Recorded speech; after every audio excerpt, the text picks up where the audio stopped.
Commenter les lois, l'actualité et le monde réel vu par nos dirigeants politiques ou par des gens célèbres en général, ce peut être intéressant. Sauf que ces gens-là ont d'énormes responsabilités et intérêts personnels à gérer, à entretenir ou à faire fructifier ou à sauvegarder. Et par conséquent, sauf nécessité absolue, ils ne prendront jamais le risque de commenter spontanément et librement tant de sujets tabous, anxiogènes, trash ou sensibles, pourtant importants pour le quotidien des Français, mais vis-à-vis desquels ils auraient forcément quelque chose à perdre, à prendre parti entre, disons, les pour et les contre. Et à l'opposé de ce silence, par intérêt, la plupart des Français lambda du quotidien, qui ne font pas de la politique ou du business à grande échelle, eh bien eux en revanche, ils ont moins peur, je le pense, de défendre leurs convictions sur n'importe quel sujet de façon simple et directe, en clair de parler concrètement et clairement et en disant véritablement ce qu'ils pensent, même s'ils peuvent avoir conscience du fait qu'ils sont minoritaires par rapport à l'opinion majoritaire, et donc voilà qu'ils fonctionnent à contre-courant de la pensée dominante. Justement, les idées, les réflexions, les coups de gueule de monsieur et madame tout le monde sur les réseaux sociaux, c'est ça qui m'intéresse. Et voilà, toutes ces idées, réflexions et coups de gueule vont me permettre aujourd'hui de vous parler d'un sujet politique sensible vu par le citoyen lambda, un sujet qui divise ceux qui d'un côté, disons, dénoncent un symbole, et ceux qui leur opposent de l'autre côté le droit de se vêtir librement. Ce sujet, c'est les petites filles voilées. Alors, ça existe partout dans le monde musulman, et ça peut même exister dans le monde occidental, et même en France d'ailleurs. Je vous dis ça parce que une personne a pris cette photo il y a quelque temps dans le métro à Paris. On y voit une fillette âgée d'environ 7 ou 8 ans, voilà, qui donne la main à quelqu'un qui devrait probablement être son père, oncle ou tuteur ou babysitter peut-être. Et du coup je l'ai publié sur mon compte Twitter le mois dernier avec le commentaire suivant. Une personne a pris cette photo dans le métro à Paris. Qui voit-on? Une fillette culpabilisée pour sa chevelure dans l'espace public par sa famille dès son plus jeune âge. Le voile n'est pas un choix pour cet enfant. Elle porte ce que ses parents lui disent de porter. Et justement, je voudrais que l'on passe en revue différentes réponses fort intéressantes que j'ai reçues pour ce tweet qui a été beaucoup liké, partagé et commenté. Alors on va commencer par @conasuare, la bien nommée, voilà, qui me dit le message suivant. J'ai été baptisé contre mon gré moi aussi, tu veux une photo de mon baptême pour en faire un post Twitter? Je vous passe tout de suite l'impression subjective du côté agressif de son tweet. Allons plutôt directement sur le terrain du fond. Bon, déjà cette personne, elle fait partie des nombreuses personnes relativistes qui ont besoin de citer d'autres problèmes que celui que j'évoque ici.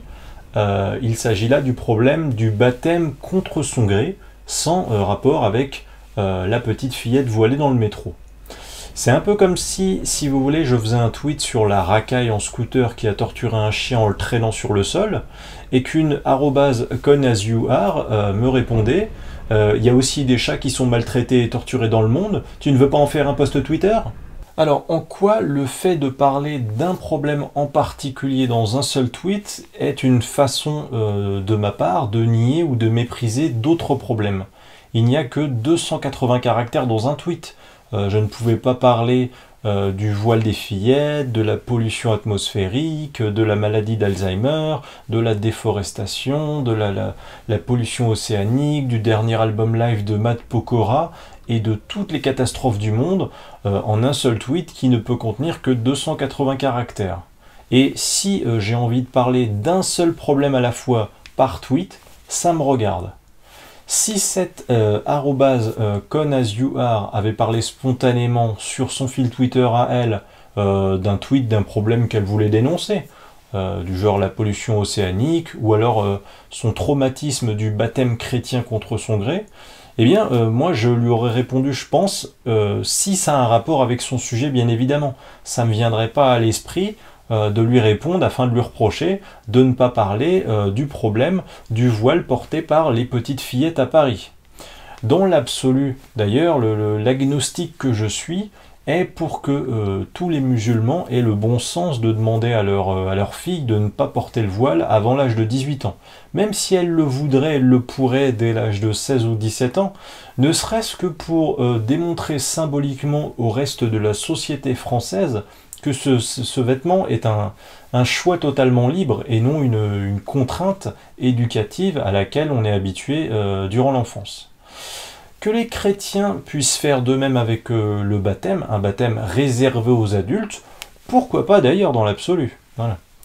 Je suppose en tout cas que les conséquences psychologiques vécues par une femme à qui un homme en soutane a balancé une fois dans sa vie de l'eau sur sa tronche dans sa plus tendre enfance pour la baptiser, un événement instantané qui met en contact avec de l'eau tiède, je suppose que ces conséquences psychologiques ne sont pas les mêmes que celles impactant une fillette qui porte le voile à chaque fois qu'elle sort dans la rue quotidiennement, tel un réflexe pavlovien, et qui, même en été d'ailleurs à 40 degrés s'il le faut, et qui du coup ne connaîtra jamais la sensation libératrice de ressentir le vent souffler dans sa chevelure. Aussi longtemps qu'elle vivra chez ses parents religieux en tout cas. Je précise cela car parmi les raisons de justifier la liberté de porter le voile pour les musulmanes, on trouve en général les deux arguments discriminants sexuellement suivants. Parce que c'est une obligation religieuse par rapport à Dieu spécifique aux femmes, mais surtout, seconde raison, par pudeur face au désir des hommes. En gros, si vous préférez, la chevelure des femmes dans l'espace public serait impudique, ou tout du moins plus impudique que la chevelure des hommes. Sinon, les hommes porteraient aussi un hijab. En tout cas, moi j'ai publié cette photo pour tordre le cou à cette légende au sens le plus dépréciatif du terme, selon laquelle les musulmanes porteraient nécessairement le voile par choix. Je regrette, mais un ou une enfant de 6, 7 ou 8 ans, il porte comme vêtement ce que ses parents lui disent de porter. Je portais moi dans mon enfance des pantalons ou des shorts, mais pas des kilts écossais ou des collants, car mes parents m'achetaient uniquement des pantalons et des shorts. Si j'avais voulu porter des kilts écossais ou des collants, cela m'aurait été sans doute refusé, je suppose. Ça aurait trop attiré l'attention, et puis ça aurait eu l'air ridicule du point de vue des standards culturels de mon foyer d'enfance. Les enfants portent ce que leurs parents tolèrent de les voir porter. Et je me demande si j'ai vraiment besoin de justifier cela. Je connais personnellement aucun parent qui m'ait déjà dit tu vois, notre fille, elle porte ses vêtements aujourd'hui car elle nous a menacés physiquement avec un fusil à pompe pour les porter, et d'ailleurs, elle nous a même volé notre carte bleue un soir pour se les payer. Non, ça c'est de la science-fiction, ça n'existe pas. Un enfant de moins de 10 ans, avec des petits muscles de ses petits bras peu intimidants, il porte les vêtements que ses parents lui fournissent ou consentent à le voir porter tout du moins. Et donc le raisonnement est tout autant valable pour n'importe quel enfant, dont moi, que pour cette fameuse fillette voilée dans le métro parisien.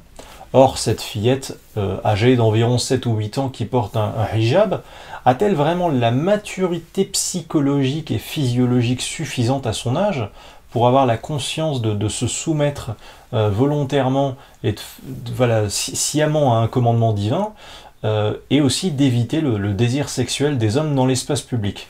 Les deux fameuses raisons invoquées, je le rappelle, en général par les musulmanes, qui justifient le port de leur voile. Et justement, @monvoile-mon-ami, elle a répondu à mon tweet en disant « Encore un de vos mensonges sur les musulmans. Ma petite sœur de 11 a mis le voile à 6 ans.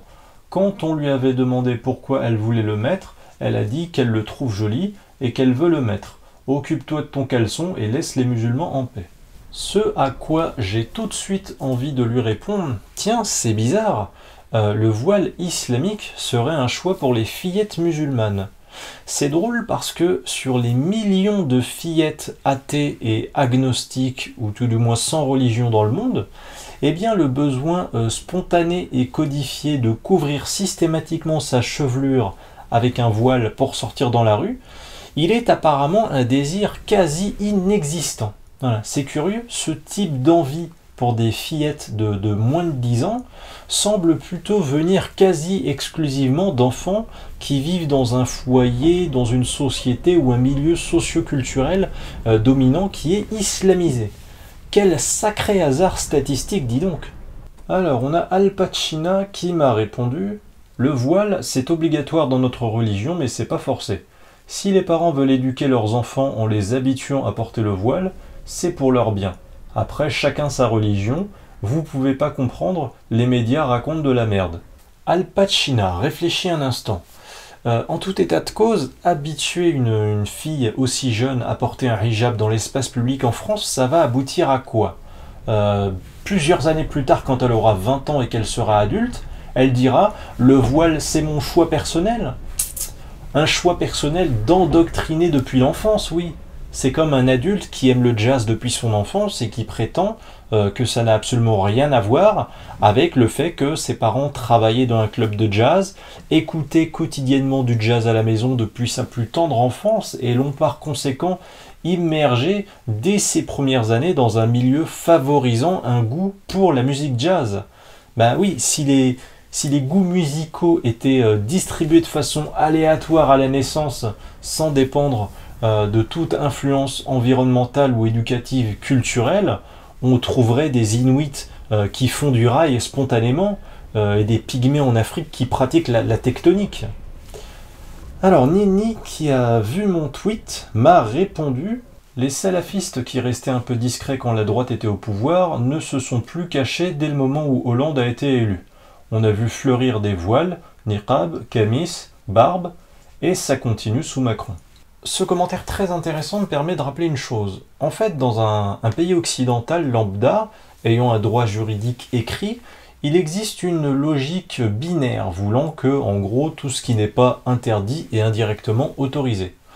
Toutefois, il existe des codes culturels d'ordre, à mon niveau anthropologique, éthologique ou diplomatique, que je suis, moi personnellement, même s'ils ne sont pas explicitement exigés par la loi, et qui me semblent être des limites du respect d'autrui à ne pas franchir.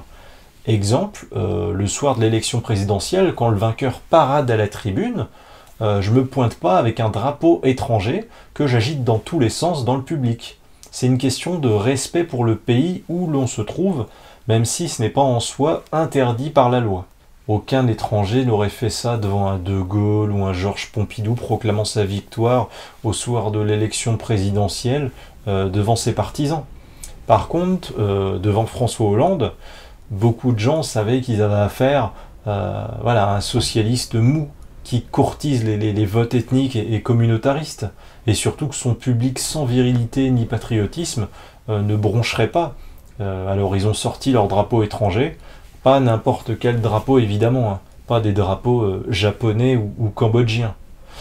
Et donc ces gens, ils ne prennent la confiance que quand ils sentent que le pays d'accueil est faible et étriqué dans son juridisme moraliste, créant une génération de gens individualistes qui ont peur du moindre dérapage, du politiquement correct, du quand dira-t-on, et du coup qui ne pensent même plus la France à échelle macroscopique, de façon historique et sur le long terme.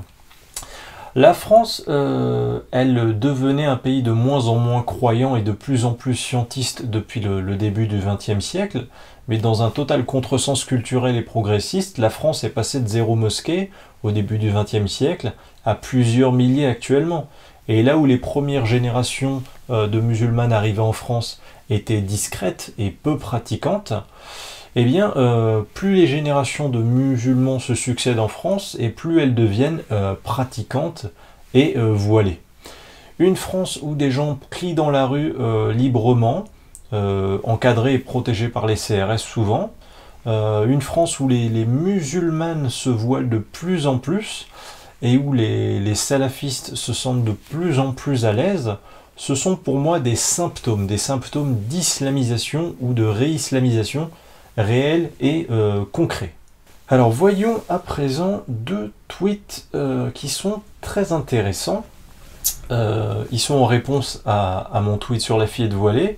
Ils me permettent d'illustrer le fait que dans l'agora, si vous voulez, l'agora de notre époque et civilisation est en fait malade d'une hystérie permanente, du relativisme consistant à tout comparer et à sans cesse chercher à amoindrir la gravité ou l'importance d'un phénomène en lui opposant systématiquement autre chose. Ça, c'est un type d'argument rhétoricien que l'on trouve trop souvent à notre époque, ce que je déplore beaucoup.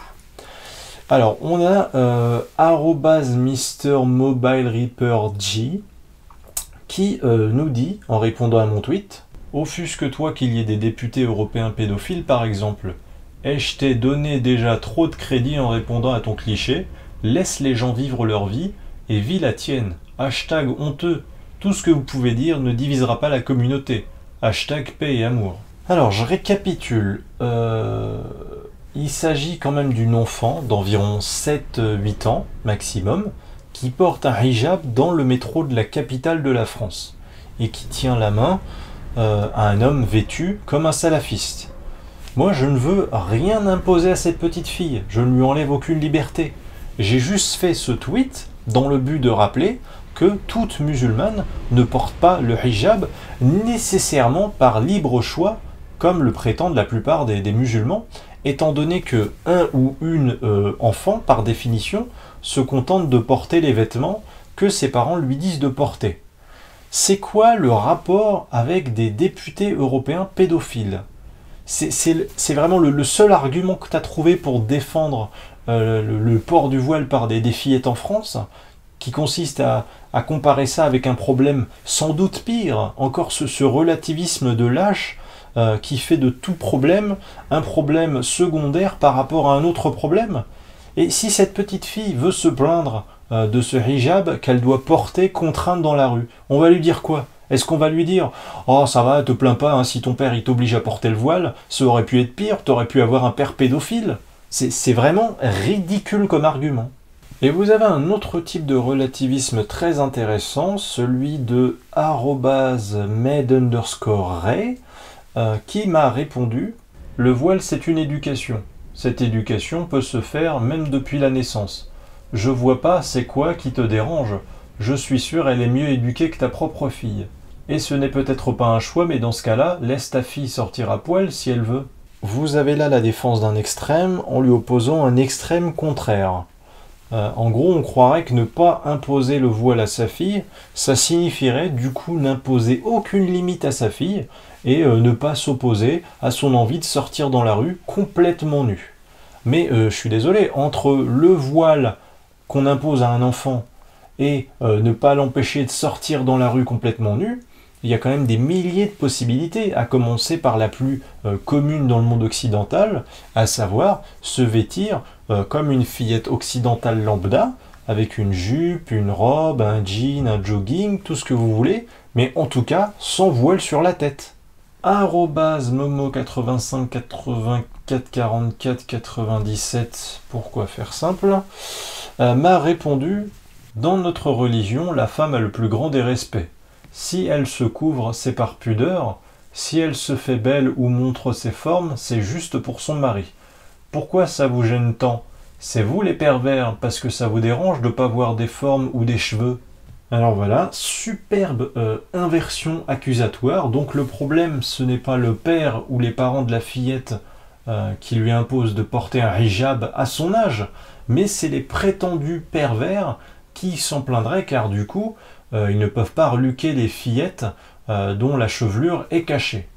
Alors le problème avec ce genre d'argument consistant à imposer une contrainte liberticide à cet enfant au nom de sa protection contre des regards criminalisés arbitrairement, c'est qu'en fait c'est un puits sans fond. Voilà, il justifiera toujours une escalade constante dans la soi-disant pudeur à améliorer et à optimiser. Demain, on va lui enlever son pantalon, elle portera un gilbab, une longue et large robe cachant les jambes et tout son corps, en dehors des mains et du visage, et ensuite on aura peur des regards de pervers désirant les mains ou le visage, et c'est pour la même raison, en l'apparence bienveillante, voilà, que des jeunes femmes portent ou se voient imposer le port de la burqa et des gants noirs toute l'année, même en été.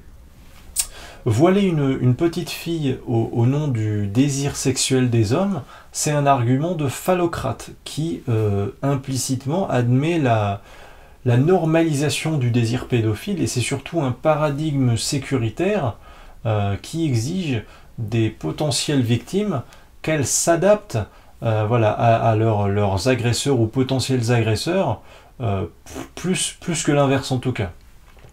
Moi je pense qu'on devrait tout simplement arrêter de culpabiliser les femmes d'avoir une chevelure et que l'on devrait exiger d'elles ni plus ni moins que ce que l'on exige des hommes. En l'occurrence, les hommes musulmans ne portent pas de hijab. Alors du coup, le voile pour tous les musulmans, hommes ou femmes, ou le voile pour personne, ça c'est une vision universelliste et cohérente. Mais je vois pas pourquoi ce serait aux femmes de priver leur chevelure de la sensation du vent, de l'air libre, et surtout de suffoquer dans un voile même l'été, plus que les hommes. Je vais finir par un tweet de Lord of Friendzone qui m'a répondu: il fait froid et la fille n'a sans doute aucun bonnet pour se protéger la tête. Le voile, c'est pour dépanner. Je vais conclure en me servant de ce tweet que je suppose sarcastique en vous disant qu'effectivement, dans un État laïque comme le nôtre, où toutes les cultures se valent et où l'électoralisme dicte un diapason moral commun à tous, c'est sans doute difficile pour l'État de créer une interprétation publique officielle et définitive liant une personne religieuse qui se promène dans la rue à un vêtement couvrant légalement ses cheveux, des cheveux que par ailleurs d'autres citoyennes non religieuses pourraient couvrir dans les mêmes proportions avec une capuche même de combinaison de surf, un bonnet ou un grand chapeau.